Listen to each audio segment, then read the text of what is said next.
buat kita semua. Malam hari ini kita masuk ke dalam mesbah keluarga lagi dan pembacaan firman Tuhan. Sebelumnya kita angkat pujian kita, Kemurahan Tuhan.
Benar Bapa, selamanya Kau memang hebat bagi kami, karena kami percaya semua yang ada ya Bapa adalah ciptaan-Mu, dan oleh perkataan-Mu ada semua ya Tuhan.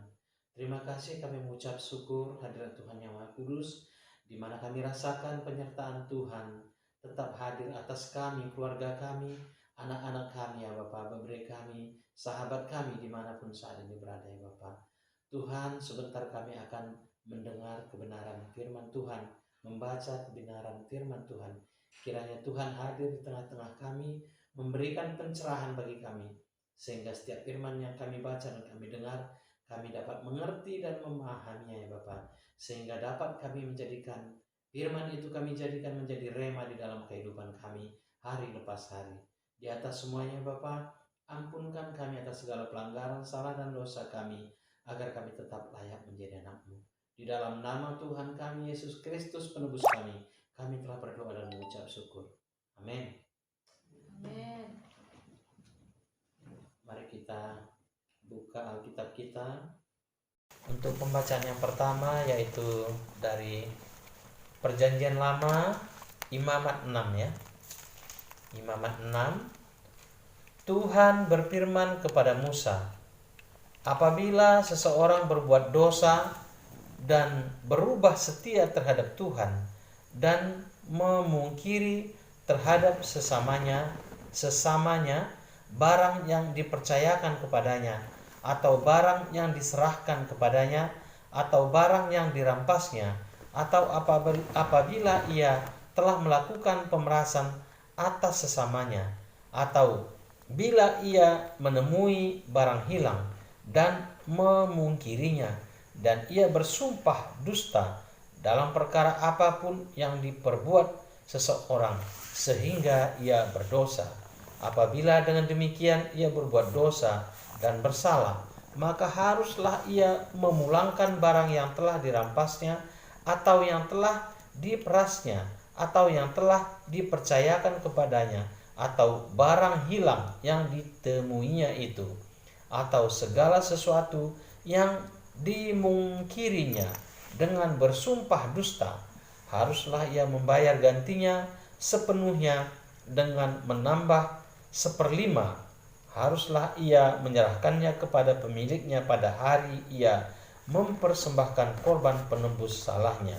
Sebagai korban penebus salahnya, haruslah ia mempersembahkan kepada Tuhan seekor domba jantan yang tidak bercela dari kambing domba yang sudah dinilai menjadi korban penebus salah, dengan menyerahkannya kepada imam. Imam harus mengadakan pendamaian bagi orang itu di hadapan Tuhan, sehingga ia menerima pengampunan atas perkara apapun yang diperbuatnya sehingga ia bersalah. Tuhan berfirman kepada Musa, "Perintahkanlah kepada Harun dan anak-anaknya, inilah hukum tentang korban bakaran. Korban bakaran itu haruslah tinggal di atas perapian, di atas mezbah, semalam-malaman sampai pagi, dan api mezbah haruslah dipelihara menyala di atasnya. Imam haruslah mengenakan pakaian lenannya dan mengenakan celana lenan untuk menutup auratnya. Lalu ia harus mengangkat abu yang ada di atas mezbah sesudah korban bakaran habis dimakan api, dan haruslah ia membuangnya di samping mezbah. Kemudian haruslah ia menanggalkan pakaiannya dan mengenakan pakaian lain, lalu membawa abu itu keluar perkemahan ke suatu tempat yang tahir. Api yang di atas mezbah itu harus dijaga supaya terus menyala, jangan dibiarkan padam. Tiap-tiap pagi imam harus menaruh kayu di atas mezbah, mengatur korban bakaran di atasnya, dan membakar segala lemak korban keselamatan di sana. Harus dijaga supaya api tetap menyala di atas mezbah, janganlah biarkan padam. Korban sajian, inilah hukum tentang korban sajian. Anak-anak Harun haruslah membawanya ke hadapan Tuhan, di depan mezbah. Setelah dikhususkan dari korban sajian itu segenggam tepung yang terbaik dengan minyak, serta seluruh kemenyan yang di atas korban sajian itu, maka haruslah ia semuanya dibakar di atas mezbah, sehingga baunya menyenangkan sebagai bagian ingat-ingatan bagi Tuhan. Selebihnya haruslah dimakan oleh Harun dan anak-anaknya. Haruslah itu dimakan sebagai roti yang tidak beragi di suatu tempat yang kudus. Haruslah mereka memakannya di pelataran kemah pertemuan. Janganlah itu dibakar beragi. Telah kuberikan itu sebagai bagian mereka daripada segala korban api-apianku. Itulah bagian maha kudus, sama seperti korban penghapus dosa dan korban penghapus salah. Setiap laki-laki di antara anak-anak Harun haruslah memakannya. Itulah suatu ketetapan untuk selamanya bagi kamu turun-temurun. Itulah bagianmu dari segala korban api-apian Tuhan. Setiap orang yang kena kepada korban-korban itu menjadi kudus. Tuhan berfirman kepada Musa, inilah persembahan Harun dan anak-anaknya harus dipersembahkan oleh mereka kepada Tuhan pada hari ia diurapi. 1/10 efa tepung yang terbaik sebagai korban sajian yang tetap, setengah pada waktu pagi dan setengahnya pada waktu petang. Ya, 5 tidak aku ya. Haruslah itu diolah di atas panggangan bersama-sama minyak.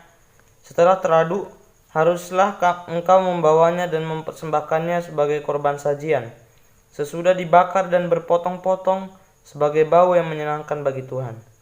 dan imam dari antara anak-anaknya yang diurapi sebagai penggantinya haruslah mengolahnya. Itulah suatu ketetapan untuk selamanya. Seluruhnya haruslah dibakar bagi Tuhan. Tiap-tiap korban sajian dari seorang imam itu haruslah menjadi korban yang terbakar seluruhnya. Janganlah dimakan. Korban penghapus dosa. Tuhan berfirman kepada Musa demikian. Katakanlah kepada Harun dan anak-anaknya, inilah hukum tentang korban penghapus dosa. Di tempat korban bakaran disembelih, disitulah harus disembelih korban penghapus dosa di hadapan Tuhan. Itulah persembahan Maha Kudus.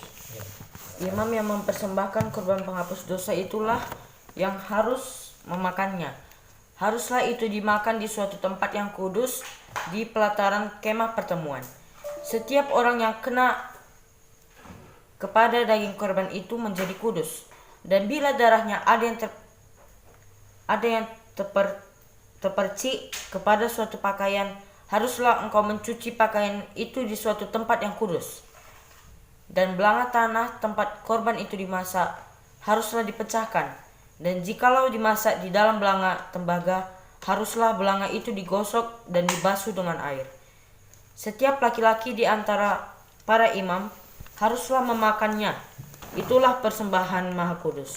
Tetapi setiap korban penghapus dosa yang dari darahnya dibawa sebagian ke dalam kemah pertemuan untuk mengadakan perdamaian di dalam tempat kudus, janganlah dimakan, melainkan dibakar habis dengan api. Yang selanjutnya di Perjanjian Baru, yaitu sampai kepada Kisah Para Rasul 7 ya. Ini 15 ayat ke satu orang ya. Pembelaan Stefanus. Kata imam besar, benarkah demikian? Jawab Stefanus, hai saudara-saudara dan bapak-bapak, dengarkanlah. Allah yang maha mulia telah menampakkan dirinya kepada bapa leluhur kita Abraham ketika ia masih di Mesopotamia sebelum ia menetap di Haran, dan berfirman kepadanya, keluarlah dari negerimu dan dari sanak saudaramu dan pergilah ke negeri yang akan kutunjukkan kepadamu. Maka keluarlah ia dari negeri orang Kasdim, lalu menetap di Haran. Dan setelah ayahnya meninggal, Allah menyuruh dia pindah dari situ ke tanah ini, tempat kamu diam sekarang. Dan di situ Allah tidak memberikan milik pusaka kepadanya, bahkan setapak tanah pun tidak. Tetapi ia berjanji akan memberikan tanah itu kepadanya menjadi kepunyaannya dan kepunyaan keturunannya, walaupun pada waktu itu ia tidak mempunyai anak. Beginilah firman Allah, yaitu bahwa keturunannya akan menjadi pendatang di negeri asing, dan bahwa mereka akan diperbudak dan dianiaya 400 tahun lamanya. Tetapi bangsa yang akan memperbudak mereka itu akan kuhukum, firman Allah, dan sesudah itu mereka akan keluar dari situ dan beribadah padaku di tempat ini. Lalu Allah memberikan kepadanya perjanjian sunat, dan demikianlah Abraham memperanakkan Ishak, lalu menyunatkannya pada hari yang ke-8. Dan Ishak memperanakkan Yakub, dan Yakub memperanakkan ke-12 bapa leluhur kita. Karena iri hati, bapa-bapa leluhur kita menjual Yusuf ke tanah Mesir, tetapi Allah menyertai dia dan melepaskannya dari segala penindasan serta menganugerahkan kepadanya kasih karunia dan hikmat ketika ia menghadap Firaun, raja Mesir. Firaun mengangkatnya menjadi kuasa atas tanah Mesir dan atas seluruh istananya. Maka datang terus sampai 15. Maka datanglah bahaya kelaparan menimpa seluruh tanah Mesir dan tanah Kanaan, serta penderitaan yang besar, sehingga nenek moyang kita tidak mendapat makanan. Tetapi ketika Yakub mendengar bahwa di tanah Mesir ada gandum, ia menyuruh nenek moyang kita ke sana. Itulah kunjungan mereka yang pertama. Pada kunjungan mereka yang kedua, Yusuf memperkenalkan dirinya kepada saudara-saudaranya, lalu ketahuanlah asal-usul Yusuf kepada Firaun. Kemudian Yusuf menyuruh menjemput Yakub ayahnya, dan semua sanak saudaranya, 75 jiwa banyaknya. Lalu pergilah Yakub ke tanah Mesir. Di situ ia meninggal, ia dan nenek moyang kita. Mayat mereka dipindahkan ke Sikem dan diletakkan di dalam kuburan yang telah dibeli Abraham dengan sejumlah uang perak dari anak-anak Hemor di Sikem. Tetapi semakin dekat genapnya janji yang diberikan Allah kepada Abraham, makin bertambah banyaklah bangsa itu di Mesir, sampai bangkit seorang raja lain memerintah tanah Mesir, seorang yang tidak mengenal Yusuf. Raja itu mempergunakan tipu daya terhadap bangsa kita dan menganiaya nenek moyang kita, serta menyuruh membuang bayi mereka, supaya bangsa kita itu jangan berkembang. Pada waktu itulah Musa lahir, dan ia elok di mata Allah. 3 bulan lamanya ia diasuh di rumah ayahnya, lalu dibuang, tetapi putri Firaun memungutnya dan menyuruh mengasuhnya seperti anaknya sendiri. Dan Musa dididik dalam segala hikmat orang Mesir, dan ia berpuasa dalam perkataan dan perbuatannya. Pada waktu ia berumur 40 tahun, timbullah keinginan dalam hatinya untuk mengunjungi saudara-saudaranya, yaitu orang-orang Israel. Ketika itu ia melihat seorang dianiaya oleh seorang Mesir. Lalu ia menolong dan membela orang itu dengan membunuh orang Mesir itu. Pada sangkanya saudara-saudaranya akan mengerti bahwa Allah memakai dia untuk menyelamatkan mereka, tapi mereka tidak mengerti. Pada keesokan harinya ia muncul pula ketika 2 orang Israel sedang berkelahi. Lalu ia berusaha mendamaikan mereka. Katanya, "Saudara-saudara, bukankah kamu ini bersaudara? Mengapakah kamu saling menganiaya?" Tetapi orang yang berbuat salah kepada temannya itu menolak Musa dan berkata, "Siapakah yang mengangkat engkau menjadi pemimpin dan hakim atas kami? Apakah engkau bermaksud membunuh aku, sama seperti kemarin engkau membunuh orang Mesir itu?"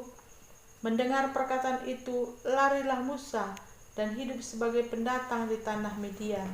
Di situ ia memperanakkan 2 orang anak laki-laki. Dan sesudah 40 tahun, tampaklah kepadanya seorang malaikat di padang gurun Gunung Sinai, di dalam nyala api yang keluar dari semak duri. Musa heran tentang penglihatan itu, dan ketika ia pergi ke situ untuk melihatnya dari dekat, datanglah suara Tuhan kepadanya. "Akulah Allah nenek moyangmu, Allah Abraham, Ishak dan Yakub." Maka gemetarlah Musa, dan ia tidak berani lagi melihatnya. Lalu firman Allah kepadanya, "Tanggalkanlah kasutmu dari kakimu, sebab tempat di mana engkau berdiri itu adalah tanah yang kudus. Aku telah memperhatikan dengan sungguh kesengsaraan umatku di tanah Mesir, dan aku telah mendengar keluh kesah mereka, dan aku telah turun untuk melepaskan mereka. Karena itu marilah, engkau akan kuutus ke tanah Mesir." Musa ini yang telah mereka tolak dengan mengatakan, "Siapakah yang mengangkat engkau menjadi pemimpin dan hakim?" Musa ini juga telah diutus oleh Allah sebagai pemimpin dan penyelamat oleh malaikat yang telah menampakkan diri kepadanya di semak duri itu. Dialah yang membawa mereka keluar dengan mengadakan mukjizat-mukjizat dan tanda-tanda di Mesir, di Laut Merah, dan di padang gurun 40 tahun lamanya. Musa ini pula lah yang berkata kepada orang Israel, "Seorang nabi seperti aku ini akan dibangkitkan Allah bagimu dari antara saudara-saudaramu." Musa inilah yang menjadi pengantara dalam sidang jemaah di padang gurun, di antara malaikat yang berfirman kepadanya di gunung Sinai dan nenek moyang kita. Dan dialah yang menerima firman-firman yang hidup untuk menyampaikannya kepada kamu. Tetapi nenek moyang kita tidak mau taat kepadanya, malahan mereka menolaknya. Dalam hati mereka ingin kembali ke tanah Mesir. Kepada Harun mereka berkata, "Buatlah untuk kami beberapa Allah yang akan berjalan di depan kami, sebab Musa ini yang telah memimpin kami keluar dari tanah Mesir, kami tidak tahu apa yang telah terjadi dengannya. Lalu pada waktu itu mereka membuat sebuah anak lembu dan mempersembahkan persembahan kepada berhala itu, dan mereka bersukacita tentang apa yang dibuat sendiri oleh mereka. Maka berpalinglah Allah dari mereka dan membiarkan mereka beribadah kepada bala tentara langit, seperti yang tertulis dalam kitab nabi-nabi. Apakah kamu mempersembahkan kepadaku korban sembelihan dan persembahan selama 40 tahun di padang gurun itu, hai kaum Israel? Tidak pernah. Malahan kamu mengusung kemah Moloch dan bintang dewa Refan, patung-patung yang kamu buat itu untuk disembah. Maka aku akan membawa kamu ke dalam pembuangan sampai di seberang sana Babel. Kemah kesaksian ada pada nenek moyang kita di padang gurun, seperti yang diperintahkan Allah kepada Musa untuk membuatnya menurut contoh yang telah dilihatnya. Kemah itu yang diterima nenek moyang kita dan yang dengan pimpinan Yosua dibawa masuk ke tanah ini, yaitu waktu tanah ini direbut dari bangsa-bangsa lain yang dihalau Allah dari depan nenek moyang kita. Demikianlah sampai kepada zaman Daud. Daud telah mendapat kasih karunia di hadapan Allah, dan ia memohon supaya ia diperkenankan untuk mendirikan suatu tempat kediaman bagi Allah Yakub. Tetapi Salomolah yang mendirikan sebuah rumah untuk Allah. Tetapi yang Maha Tinggi tidak diam di dalam apa yang dibuat oleh tangan manusia, seperti yang dikatakan oleh Nabi. Langit adalah tahtaku, dan bumi adalah tumpuan kakiku. Rumah apakah yang akan kamu dirikan bagiku? Demikian firman Tuhan. Tempat apakah yang akan menjadi perhentianku? Bukankah tanganku sendiri yang membuat semuanya ini? Hai orang-orang yang keras kepala dan yang tidak bersunat hati dan telinga, kamu selalu menentang Roh Kudus, sama seperti nenek moyangmu. Demikian juga kamu. Siapakah dari nabi-nabi yang tidak dianiaya oleh nenek moyangmu? Bahkan mereka membunuh orang-orang yang lebih dahulu memberitakan tentang kedatangan orang benar, yang sekarang telah kamu hianati dan kamu bunuh. Kamu telah menerima hukum Taurat yang disampaikan oleh malaikat-malaikat, akan tetapi kamu tidak menurutinya. Stefanus dibunuh, Saulus hadir. Ketika anggota-anggota mahkamah agama itu mendengar semuanya itu, sangat tertusuk hati mereka. Maka mereka menyebutnya dengan gertakan gigi. Tetapi Stefanus yang penuh dengan Roh Kudus menatap ke langit, lalu lihat kemuliaan Allah dan Yesus berdiri di sebelah kanan Allah. Lalu katanya, sungguh aku melihat langit terbuka dan Anak Manusia berdiri di sebelah kanan Allah. Maka berteriak-teriaklah mereka dan sambil menutup telinga serentak menyerbu dia. Mereka menyeret dia keluar kota lalu melemparinya. Dan saksi-saksi meletakkan jubah mereka di depan kaki seorang muda yang bernama Saulus. Sedang mereka melempari Stefanus, berdoa katanya, "Ya Tuhan Yesus, terimalah rohku." Sambil berlutut ia berseru dengan suara nyaring, "Tuhan, janganlah tanggungkan dosa ini kepada mereka." Dan dengan perkataan itu meninggallah ia. Terpujilah Tuhan, pada malam hari ini kita belajar dari seorang Stefanus.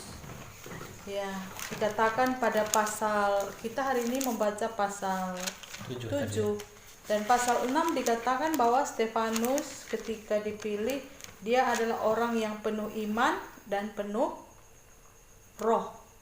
Ya. Apa yang dikatakan pada pasal 6 ini terbukti tentang Stefanus, yaitu pasal 7, bagaimana dia membela Tuhan Yesus tentang hal-hal yang menuduh Yesus, bahwa Stefanus dan para murid menceritakan tentang Yesus. Ya.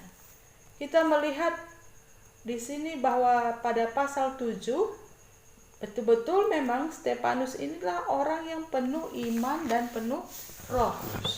Ya, dengan penuh Roh Kudus. Bagaimana kita bisa melihat? Dia mengetahui sejarah kehidupan bangsa pilihan Allah. Dia membela Yesus mulai dari tentang pemilihan Abraham sebagai bangsa dari keturunannya akan memberkati bangsa-bangsa. Jadi dia memahami tentang kitab suci. Silsilah. Stefanus penuh iman. Kita melihat dia belajar firman Tuhan dengan begitu luar biasa tentang pemahamannya tentang sejarah kehidupan orang Israel dan tentang rencana dan visi Allah dalam kehidupan bangsa Israel. Melalui iman inilah, di dalam iman inilah kita melihat bahwa di dalam imannya dia meyakini tentang rencana dan panggilan Allah bagi bangsa Israel dan kekerasan hati bangsa Israel untuk taat kepada Allah. Dilihat tadi dikatakan dia mengetahui cerita tentang pemanggilan Abraham dan anak keturunan Abraham. Dia juga tahu sampai kepada kehidupan Musa dan kehidupan Raja Daud dan rencana Allah dalam kehidupan bangsa Israel. Ini semua diucapkannya menjelang dia dibunuh, dibunuh dan dilempari dengan batu. Inilah iman seorang Stefanus, dan kita melihat begitu luar biasanya ketika menjelang kematiannya dia dilempari, diseret keluar kota dan dilempari dengan batu. Apa yang kita lihat di sana bahwa Stefanus memandang ke langit. Pada saat dia dilempari dengan batu, dia memandang ke langit dan dia melihat langit terbuka dan anak manusia berdiri di sebelah kanan Allah. Inilah kita lihat bagaimana Stefanus ini penuh dengan Roh Kudus. Dikuasai dan dipenuhi oleh Roh Kudus, sehingga menjelang kematiannya juga dia berkata, Tuhan Yesus, terimalah rohku. Tuhan Yesus, terimalah rohku. Dia menyerahkan rohnya, tubuhnya, jiwanya ke hadapan Yesus. Dan yang luar biasa lagi, di dalam dirinya tidak ada dendam. Dikatakan tadi, sambil berlutut dia berseru dengan suara nyaring, Tuhan, janganlah tanggungkan dosa ini kepada mereka. Dan dengan perkataan itu meninggallah dia. Jadi sampai meninggalnya Stefanus dalam penyiksaan mengampuni terus ya. Tidak ada rasa dendam, tetapi tetap ada pengampunan walaupun dia disiksa sehingga mati. Inilah kita melihat karakter Stefanus yang dikatakan dengan penuh iman dan roh, penuh dengan Roh Kudus. Terpujilah Tuhan, melalui kehidupan seorang Stefanus kita boleh belajar untuk dapat setia dan taat kepada firman Tuhan, setia dan taat kepada panggilannya, dan kita sebagai orang-orang percaya juga diharapkan kita tetap taat dan setia kepada panggilan kita. Kita dipanggil Allah, pribadi lepas pribadi menjadi saksinya. Keluarga kita dipanggil Allah untuk menjadi saksinya. Dan Tuhan memperlengkapi kita dan mengutus kita sesuai dengan rencananya, sesuai dengan kehendaknya. Dan kita harus taat dan dengar-dengaran akan panggilan Tuhan dan dengar-dengaran akan firman Tuhan, sehingga kita boleh merasakan apa yang Tuhan perintahkan bagi diri kita secara pribadi-pribadi, dan apa yang Tuhan perintahkan bagi keluarga kita untuk kita kerjakan dalam rangka menjadi saksi di tengah-tengah dunia ini. Terpujilah Tuhan, Kiranya kita semua masing-masing, pribadi lepas pribadi, dan saudara-saudara kita dimanapun berada dapat memahami tentang luar biasanya seorang Stefanus di dalam dia memiliki iman yang penuh dan penuh dengan Roh Kudus untuk dapat menjadi saksi Tuhan Yesus Kristus. Diberkatilah kita melalui kesaksian ini sehingga kita boleh mengerti bagaimana kita sebagai seorang yang percaya dan taat kepada Tuhan tetap setia dan taat dan memahami firman Tuhan, rencana Tuhan bagi kita sendiri, pribadi lepas pribadi, bagi gereja dan bagi keluarga kita. Amin. Amin. Kiranya Tuhan memberkati firman ini sehingga kita boleh menjadi saksi yang penuh dengan iman dan Penuh dengan Roh Kudus. Amin. Amin.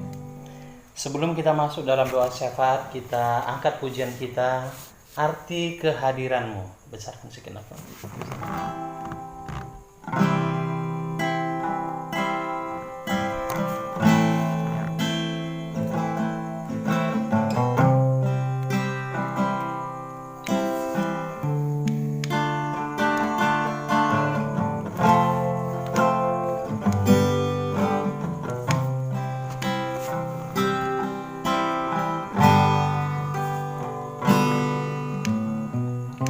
Jalan-Mu tak terselangi oleh setiap hati kami. Namun satu hal ku percaya, ada rencana yang indah, tiada terduga kasih-Mu. Heran dan besar bagiku arti kehadiran-Mu selalu nyata di dalam hidupku. Penyertaan-Mu sempurna, rancangan-Mu penuh damai, aman dan sejahtera walau di tengah badai. Ingin ku selalu bersama, rasakan keindahan arti kehadiran-Mu Tuhan. Kita angkatkan sekali lagi pujian ini. Jalan-Mu tak terselangi oleh setiap hati kami. Namun satu hal ku percaya, ada rencana yang indah, tiada terduga kasih-Mu. Heran dan besar bagiku arti kehadiran-Mu selalu nyata di dalam hidupku.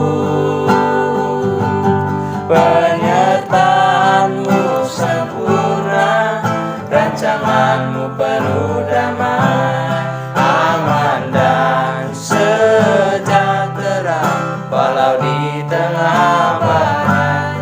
Ingin ku selalu bersama, rasakan keindahan arti kehadiran-Mu Tuhan.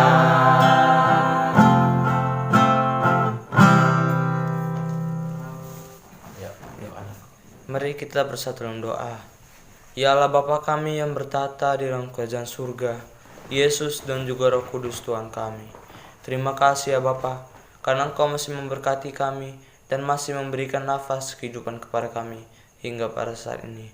Terima kasih juga ya Tuhan, karena Engkau masih mengizinkan kami untuk berkumpul di rumah ini, untuk melaksanakan mesbah keluarga ya Tuhan, untuk menyembah nama-Mu, dan untuk membaca sebagian daripada firman-Mu ya Tuhan. Ya Bapa, kiranya Engkau membantu kami, agar dalam kehidupan kami sehari-hari, kami dapat hidup dan beraktivitas sesuai dengan firman-Mu dan sesuai dengan kehendak-Mu saja ya Bapa. Ya Tuhan Yesus, kiranya Engkau memberkati rumah tangga ini, khususnya kiranya Engkau memberkati kedua orang tua kami, yaitu papi dan mami ya Tuhan. Kiranya Engkau menjauhkan mereka dari mara bahaya, maksud orang jahat, kuasa setan iblis, dan juga dari segala penyakit ya Tuhan, terutama virus corona ya Tuhan. Bentengilah mereka dengan tangan-Mu ya Bapa, karena kami percaya Engkaulah satu-satunya Tuhan yang berkuasa atas segalanya. Ya Bapa, berikanlah mereka kesehatan, umur yang panjang, rezeki, dan juga kesabaran dan ketabahan untuk mendidik kami anak-anak mereka ya Tuhan. Ya Bapa, kiranya Engkau juga memberkati kami semua anak-anak papi dan mami. Kiranya Engkau memberkati kami yang masih berada pada fase pendidikan kami ya Bapa. Engkau bantulah, Engkau berikanlah kami kepintaran dalam pendidikan kami ya Bapa, agar kelak kami dapat menjadi orang-orang yang sukses ya Tuhan, dan bisa membanggakan kedua orang tua kami, dan bisa menjadi berkat di tengah-tengah dunia dan masyarakat, bisa menjadi garam dan terang di tengah-tengah dunia dan masyarakat, dan bisa mengenalkan nama-Mu kepada orang yang belum mengenal-Mu ya Bapa. Ya Tuhan Yesus, kiranya Engkau juga memberkati Kak Dian dan Bang Ariel serta keluarga mereka. Engkau juga memberkati Kak Tania dan Bang Andre serta keluarga mereka ya Tuhan. Engkau memberkati keluarga-keluarga kami, sahabat-sahabat kami yang jauh maupun yang dekat ya Tuhan, yang berada di luar kota Medan maupun di dalam kota Medan. Kiranya Engkau satukanlah kami semua dalam kasih-Mu ya Bapa. Jauhkan kami semua dari mara bahaya, maksud orang jahat, kuasa setan iblis, dan juga dari segala penyakit ya Tuhan, terutama juga virus corona. Berikanlah kami kesehatan, umur yang panjang, dan juga rezeki ya Tuhan. Dan bantulah kami semua untuk menjadi saksi-saksi-Mu di dunia ya Tuhan. Tuhan, telah berbulan-bulan Tuhan, virus corona telah melanda di dunia ini Tuhan, terutama negara Indonesia ini ya Bapa yang tercinta ini Tuhan. Ya Bapa, kami mohon kepada-Mu ya Tuhan, agar cepat diakhiri pandemi virus corona ini ya Tuhan, agar kami dapat melakukan kegiatan dan aktivitas kami kembali normal seperti biasanya Tuhan. Ya Bapa, bagi tenaga-tenaga medis ya Tuhan, Engkau berikanlah kekuatan dan kesehatan ya Bapa, dalam menghadapi pandemi virus corona ini Tuhan. Ya Bapa, bagi pasien-pasien yang terkena COVID ya Tuhan, Engkau jamahlah tubuhnya, Engkau sembuhkanlah ia dari penyakit ini Bapa. Ya Tuhan, bagi saudara-saudara kami yang terkena penyakit ya Tuhan, apapun itu penyakitnya, Engkau sembuhkanlah penyakit mereka semua dari obat-obat yang mereka minum ya Bapa. Ya Allah kami, Allah yang maha mulia dan maha agung dan maha kudus, dari rumah ini Tuhan, di tengah-tengah keluarga kami panjatkan doa dan permohonan kami ke hadapan tahta-Mu, sorga-Mu yang kudus, sorga-Mu yang mulia. Pandanglah kami Tuhan dari sorga-Mu yang kudus. Dengarkanlah doa-doa dan permohonan kami Bapa. Kami bermohon Tuhan, kiranya Engkau memberkati keluarga-keluarga kami, memberkati keluarga-keluarga bangsa ini Tuhan. Pemulihan terjadi atas keluarga-keluarga, lawatan terjadi atas keluarga-keluarga, dan pertobatan terjadi atas keluarga-keluarga Tuhan, sehingga kami boleh mengalami kasih, kebaikan dan kemurahan-Mu, dan keluarga-keluarga semakin mengenal Engkau Bapa sebagai Allah yang penuh kasih dan kemuliaan. Terima kasih Tuhan. Kami juga berdoa buat bangsa ini Tuhan, biarlah pemulihan terjadi atas bangsa ini Tuhan, pertobatan terjadi atas bangsa ini Bapa, makmuran terjadi atas bangsa ini. Kau memberkati pemimpin kami dalam mengelola dan menata bangsa ini Bapa, agar para pemimpin kami Tuhan dapat bekerja dengan baik sehingga mendatangkan kesejahteraan, kemakmuran, kejayaan bagi bangsa Indonesia. Kau juga Tuhan mengisafkan yang terikat dengan roh-roh agamawi yang membuat pertentangan dan radikalisme yang mengedepankan kepentingan kelompok mereka Bapa. Kami juga memiliki hak di tengah-tengah bangsa ini untuk memuliakan dan beribadah menyembah Engkau. Ya Tuhan, Kau juga memberkati saudara kami dan kami semua yang terkena imbas COVID ini Tuhan. Boleh terjadi pemulihan dalam ekonomi, dalam kesehatan, dan juga Engkau memberkati saudara kami dimanapun mereka berada, keluarga kami, sahabat kami yang terkena PHK Tuhan. Kau memberikan solusi, Kau memberikan iman dan ketenangan bagi mereka dan keluarganya Tuhan, untuk dapat berpikir dengan tenang, untuk mengambil jalan keluar dalam masalah ekonomi dalam keluarga mereka masing-masing. Tuhan, Kau juga memberkati gereja-gereja Tuhan, denominasi apapun dia, di seluruh gereja yang ada di bangsa ini, di Indonesia dan seluruh dunia Tuhan. Biarlah gereja Tuhan menjadi saksi, menjadi alat di tangan-Mu, menyatakan kuasa-Mu, menyatakan kasih-Mu dan kemuliaan-Mu. Berkatilah seluruh gereja-gereja dan para hamba-Mu, para pendeta, para penginjil, dan juga para hamba-Mu yang ikut melayani Engkau Tuhan. Apapun bagian yang mereka kerjakan, berkatilah rumah tangganya, berkatilah pelayanannya, berkatilah ekonominya, dan berkatilah anak-anaknya. Terima kasih Tuhan. Hamba juga serahkan keluarga ini ke dalam tangan-Mu. Berkatilah Bapak kami, angkatkan penyakit dalam tubuhnya, berikanlah kesehatan dan umur yang panjang. Berkatilah anak menantu hamba-Mu yang sudah berumah tangga, berkati pekerjaannya. Berkatilah segala doa-doa dan permohonannya. Kiranya damai sejahtera-Mu turun atas keluarga, anak-anak hamba-Mu dan menantu hamba-Mu. Tuhan, itu juga dengan Taro dan Lionel yang ada di tengah-tengah keluarga ini Bapa.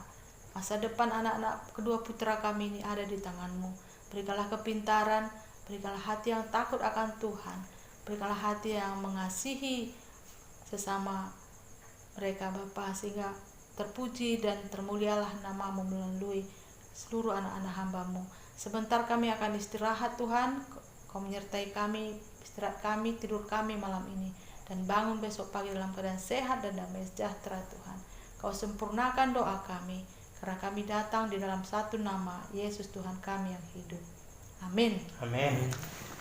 Saudaraku, terpujilah Tuhan, pada malam hari ini kita telah sama-sama melakukan mesbah keluarga, dan melalui mesbah keluarga ini kita boleh senantiasa belajar tentang firman Tuhan, belajar tentang rencana dan kehendak Tuhan bagi diri kita pribadi lepas pribadi dan bagi keluarga kita, sehingga keluarga kita mengalami kasih, kemurahan dan kebaikan Tuhan.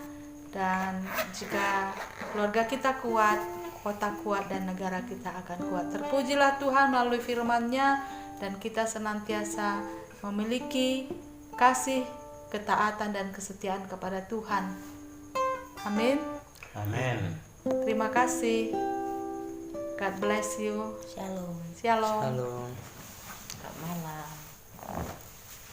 Selamat berjumpa di mesbah keluarga berikutnya. Amin.